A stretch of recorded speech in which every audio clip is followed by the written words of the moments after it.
Hello and welcome to the Bigger Than Us podcast. I'm your host, Raj Daniels, and today I'd like to welcome Scott Deatherage to the show. Scott is a founding partner in the Austin law firm of Smith & Brown LLP. Over the last 30 years, Scott has focused on environmental issues, energy, and climate change. For most of his career, he worked with large law firms in Dallas, but 2 years ago, he formed his own firm and also began pursuing entrepreneurial opportunities. Scott, how are you doing today? I'm good. Thanks for having me. Scott, thank you for being on. Scott, I'd like to kick the conversation off with something interesting about you that many people might not know.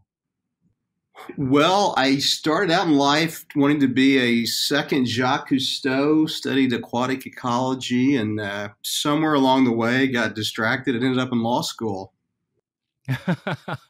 Did you pursue it at all? I did not. I went from college right into Harvard Law School. So that background really directed me into environmental law, though, and with my background in science and chemistry, biology, ecology, it was a good match for someone who had a legal degree focusing on environmental issues. So do you scuba? I've done a little, not as much as I thought I would do when I was 18 years old. Career and children and family got in the way of my, and living in Dallas, not on the shore, got in the way of my scuba diving. Yeah, that's always hard too. Well, you mentioned law firm. Tell me a little bit about your current endeavor. What are you working on right now? So a couple of things. My law firm is S. Deatherage Law, PLLC. It's a small law firm. When I left the big law firms, I started to form my own firm and focus on environmental energy issues. And then I've also worked on some blockchain stuff. So and within all that, it's been everything from regulatory to helping set up companies, helping clients sell their entities or their projects. I've helped clients sell about 10 or 15 solar farms. I've worked on probably 50 or more solar leases and worked on wind leases. So it's been a lot of fun. I've been very fortunate to have had clients that helped really launch me into the renewable energy business, energy efficiency, energy storage, that sort of thing. I was looking over your background. You've been involved in this space for 30 years, which is a long time. What are some of the bigger changes you've seen happen over the time? Oh, gosh. The world is completely different. I guess one of the interesting things is when I first started, companies weren't focused on sustainability, ESG, which is environmental social governance, climate action. The mindset was really, anything that helped the environment cost the company money and cost jobs. And, you fast forward 30 years and all the investment houses are focused on sustainability, ESG, climate change. Corporations all have their own internal staff to deal with sustainability. I mean, it's like the whole world is flip-flopped, and really now companies find that, they're looking for the cheaper, cleaner solution, which I always say, cheaper, cleaner is better. Wind and solar are cheap. Battery prices. I just read an article today. The battery pricing we were using in a model for a company I'm helping form. We were using $187 per kilowatt hour. A new study came out and says it's down to, $156, I think, dollars per kilowatt hour. So, wow. So a 16.5% decrease. Electrification of vehicles is going crazy. I mean, it's really, you sort of having capitalism shift from maybe I'm being overly optimistic, but a shift from a fossil fuel to a renewable capitalism. And so it's, the opportunities are just huge. I heard something recently which said that we're moving from an extractive mindset to a regenerative mindset. And I kind of like that view. I like that a lot. So 30 years ago, you had this interest in diving, maritime. How would you say that influenced you in, following this path of focusing on environmental and climate change way back then where most people weren't on board? It's just I kind of grew up being very sensitive and interested in the environment, human impacts on the environment, and so it's just kind of been in my blood since I can remember as a small child. So always been interested in biology and science. And with a law degree and what I do, you can combine that interest and background in science with public policy, achieving goals, advocacy, persuasion, and so it's just something that I've been interested in since I was very young. Now, did you grow up in the Dallas area? I actually grew up in Oklahoma City, which probably raises questions of why I was interested in the ocean so much. That was what I was trying to get at, is that these are all like fossil fuel, oil and gas territories. Yeah, and I grew up all around that, and friends and relatives worked in and still work in the fossil fuel industry. I think I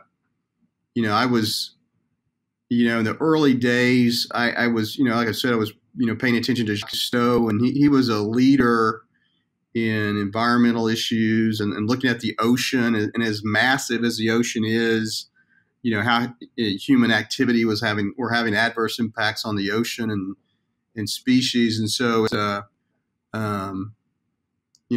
so I just had that mindset early on. And so when people talk about, the ozone layer or climate change, that just all made sense to me. And so I think I kind of got all that at an earlier stage, very early in the process. And,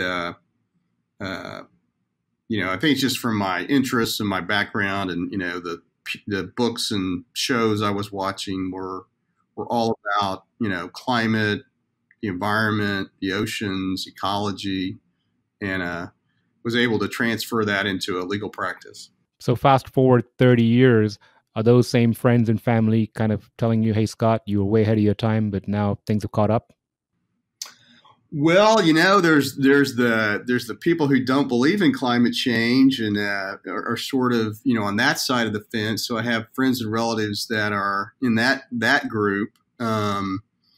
But more and more, when you start talking to, I worked on a panel, ran a panel of sustainability folks, and we talked about the supply chain. So I on my panel I had someone from Hewlett Packard, I had someone from a company that's involved in making building materials, a global company, and then a guy who works for MGM Grand Resorts, and all of them. This is just built into the company, and the fabric of the companies is, what are we doing to reduce our costs at the same time? Dealing with making sure our supply chain is sustainable, putting in their supply contracts, they have to comply with sustainability codes. I mean, it's just amazing how far we've come. Have a long way to go, but man, what a transition I've seen in the last 30 years. Taking off on that transition piece there, one of the things I really like to explore, and you touched on it briefly regarding your history, and your interests, is the why behind, why you're so passionate about this. Why have you been so passionate? I understand early education, early exposure, but what keeps you moving forward in this particular path?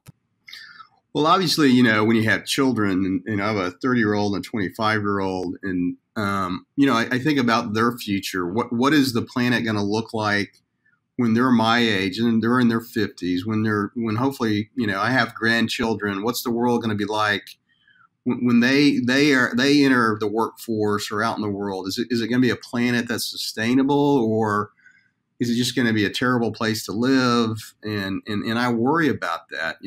I care about the legacy that I and the rest of us leave for our kids and grandchildren and future generations. And that's a big issue for me, both personally and then just thinking about the planet and humanity. What are we leaving for the future? So you mentioned you have a 30-year-old and a 25-year-old. Is that correct? Mm-hmm, yeah. So they've obviously been listening to you for the past 30 years, say, speaking about this. What are their thoughts about what's going on right now? Well, they're very upset. I mean, if you look at people who are, 30 or younger, I mean, what they're hearing is the planet's not going to be in good shape when they're, living the best parts of their lives. I mean, they want to see action. They think about, well, if I'm buying a product or subscribing to a service, or who do I buy? What's Apple doing? I'm buying their phone and their computers. What are they doing to save the environment? What are they doing about climate change? And so the younger people are saying, look, I don't want to buy stuff from people who destroy the planet. If I think they're doing bad things to the environment or socially, I don't want to buy their products. I don't want to buy their services. And so I think if we think sustainability is big now, wait till my 30 and 25-year-old are in their 40s. I mean, there's going to be no tolerance for a lack of sustainable companies not being sustainable. Totally agree. I think that, these next generations are really going to bring corporations, companies to task regarding all their behaviors. Recently, I read an article regarding some of the challenges around fast fashion industry and, this onslaught of just constant consumerism and what's that doing to the planet. And, some of that conversation is around Amazon too, and the packaging and the cardboard and the immediate delivery. So I really feel like these next generations are really going to ask the harder questions of companies. Well, when we saw, all these companies that run data centers all of a sudden moving to renewable energy. Well, the rumors are that Greenpeace went to all these companies and said, well, look, we think you all are as bad as coal companies because you're consuming so much power. You can either change or we'll start a public relations campaign against you. And, Microsoft and Amazon and Apple, they all started, converting to renewable energy. And I'm not saying that was the sole driver, but one of the articles I saw this morning was, well, if you look at the at e-commerce, and you kind of mentioned that, you've got all this paper and plastic and boxes, and then think about all the extra vehicles making deliveries. Well, we're not only increasing our carbon emissions, but all those vehicles that come to your house are bringing additional local air pollution emissions to your neighborhood. And I think that's one of the next big issues is, hey, UPS, hey, Amazon, hey, FedEx, hey, Postal Service, mm-hmm.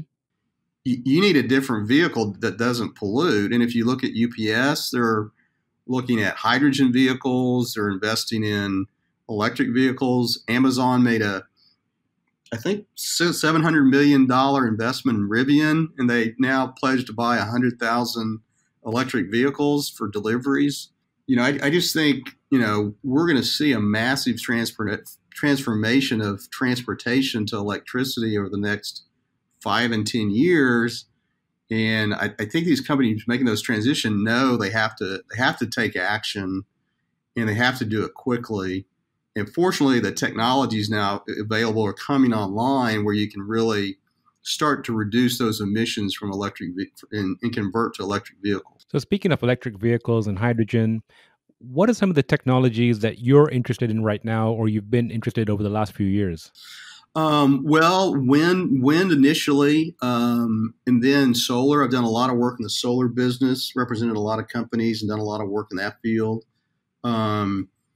Energy storage, I've done some creative things with, worked with a private equity fund that was doing some demand response work in Brooklyn and Queens, and wrote some contracts where the developer was actually installing batteries in buildings in New York, paying the building owner to allow them to have it in there, and within a year making all the money back through demand response programs, where you get paid to cut back on the electricity you use in buildings. And so now one of my biggest passions right now, and I'm involved with a startup that's in the electric vehicle charging space, is just building the infrastructure for the electrification of cars and trucks. I mean, it's just a multi-billion, if not multi-trillion-dollar infrastructure play that really is going to be a huge opportunity and be very transformational over the next at least 5 years. I mean, if you look at not just Tesla, but you look at Ford coming out with a electric Mustang Mach-E, you've got Audi and Volkswagen and Porsche, all these startup companies like Rivian and various others that are, building new plants or buying old car plants. It's an amazing transformation. My biggest interest is actually seeing renewable energy being used to charge all those electric vehicles. I mean, it has a real economic opportunity, but just a huge opportunity to reduce emissions and change our carbon and local pollution impact with all our vehicles that are out on the streets these days. So, without giving too much away, and regarding your current venture, are you talking about infrastructure? So, for example, I went to a restaurant last week and I saw one of these. I think it's called Blink, one of these charging stations outside a restaurant. Is that what you're working on? Well, I can't really go into it in any detail, but it is charging. Yeah, charging for individuals and fleets. How do you build out the infrastructure necessary to charge all the vehicles that we want to come online over the next 5 years? But at this point, that's about all I can say. Okay. Going back to something you said earlier, you mentioned the storage within buildings in the New York area and the companies paying the building owners, so almost like leasing a space? Yeah, it's sort of like leasing the space, but what they're really doing is leasing their load or the amount of electricity they use, so that when there's money to be made by reducing electricity use, they turn on the batteries, and the building owner and their tenants don't know the difference, but that electricity is coming from stored power as opposed to power coming from the grid. And it's a term you probably know, but the audience may not, and it's called demand response. And it's really where the electric grid, you hit peak demand above your baseline, and so they might have to call on natural gas peaker plants, and that power is very polluting and very expensive. It has to crank up quickly, and it may be cheaper to just ask people for a 30-minute or an hour-long interval to just reduce the amount of power they're using, and that's the equivalent of a power plant. We sometimes refer to it as a virtual power plant, where instead of putting more electricity into the grid, you're paying somebody to do that. You're paying people to take the demand off the grid, and it nets out the same. But it's a lot less polluting, and it's probably cheaper to pay people to just not use as much electricity. And that's a program in almost every grid in the United States. But in Brooklyn, Queens, you can imagine the concentration of buildings and electricity users. It just becomes a lot cheaper to pay people to reduce their electrical use than to pay people to run natural gas peaker plants to pump more power into the grid. So are these storage batteries connected to smart thermostats? No, they're really just connected to the meter of the building, and then the grid manager just lets people know when they need a reduction in the electricity, and so the batteries just replace the power that would otherwise go to the building from the meter. I understand now. So the grid operator says, can we cut back? And then the storage helps facilitate the use into the buildings. Correct. Yeah, I realize it's a little bit complicated, but yeah, you're just saying, building typically is otherwise using, let's just say, 1,000 kilowatt hours over an hour, and so you just say, well, I'm going to cut my demand by 500 kilowatt hours for that hour, and therefore there's less demand on the grid, and the developer who has the batteries in the building gets paid to reduce that amount of power being sucked out of the grid by the building. It's very interesting. So Scott, in your intro, I mentioned that you were now looking at entrepreneurial ventures. After 30 years with the firm or being with large firms, what made you change directions? I think I just wanted to be more entrepreneurial. Was looking to get involved in some business ventures beyond just practicing law, and really can't do that when you're a member of a big law firm, partner in a big law firm. So Also needed to bring my rates down to work with some of the people I wanted to work with. So it was just a combination of things. Had kind of gotten to a point in my career where I thought I really needed to change. I really wanted to pursue what I found more personally rewarding, kind of follow my passions. I'm sure many people go through that in their lives. You just get to a point where, you know, the same old just isn't what you want to do anymore. So you mentioned the charging units. Are there any other ventures you're looking at? Well, looking at some potentials for maybe building some private equity funds that would invest in renewables and sort of clean energy storage. So that's sort of on the drawing board to see, because one of the things I found is, particularly in the early stage of renewable and other development of clean energy, there's just to some extent a dearth of capital early stage process. And so actually looking at to see if there's an opportunity to try to raise capital in the Dallas area, the Texas area. I find a lot of times the capital investing in renewable projects in Texas comes from the East or West Coast or from Europe. It would be great to see that some of that capital actually originate in Texas. So sort of a Texas-based renewable energy fund is something I'm very interested in and starting to look at. That is interesting. What kind of feedback or response are you getting from your conversations right now? We haven't really gone out to the market, just really starting that. So we'll see. I hope there's going to be positive interest. I mean, you know, one person I've talked to is very interested. I think there's hopefully a lot of interest from family offices in the Dallas area, for example, that you know, the younger kids are now in their 20s or 30s, maybe early 40s, and saying, you know, we've got all this money.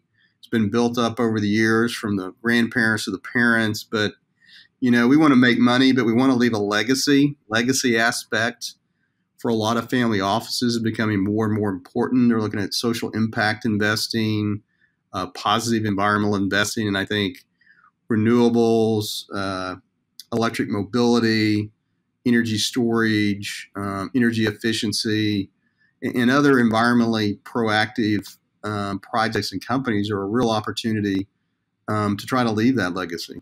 That is interesting. You know, you mentioned following your passion earlier, and the last thing I like to ask my guests is, you know, if you could give some advice to the audience, what would it be?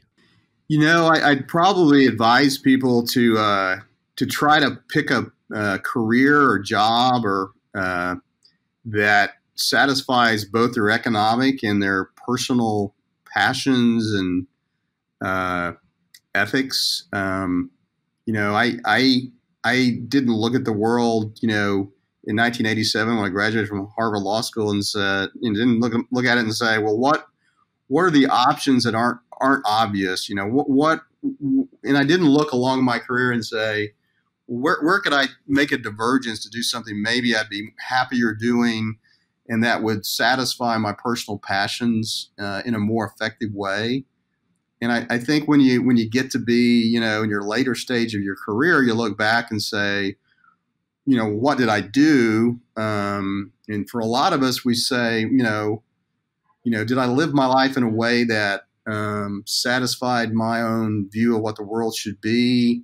Did I make the world a better place? And I would just advise people in their 20s and 30s to look at alternatives, to try to find the less obvious route, that they look for things that they really believe in and that their job is their passion. And that's maybe hard to find, but you know, I may not be 100 times richer since I left the big law firms, but I'm 100% happier.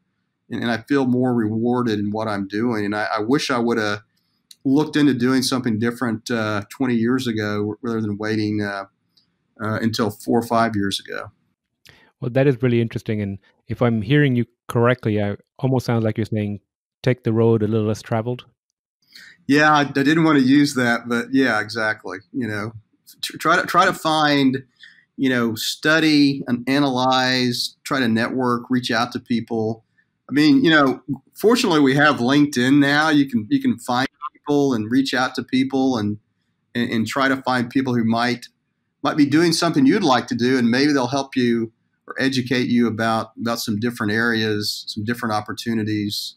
One of the positive aspects of social media is we've been dealing with some of the negative aspects, but using social media and other processes to explore alternate routes. I love that, and I think that's a great place to stop. And I really appreciate your time and your advice and all your experience that you've shared. And I look forward to seeing what you do in the next 5 years, especially with your new endeavors. And if there's anything else you'd like to share. Oh, just enjoyed doing this, and thank you for giving me the opportunity. Hope your listeners enjoy it. Thank you, Scott, and I look forward to catching up with you again soon. All right, take care.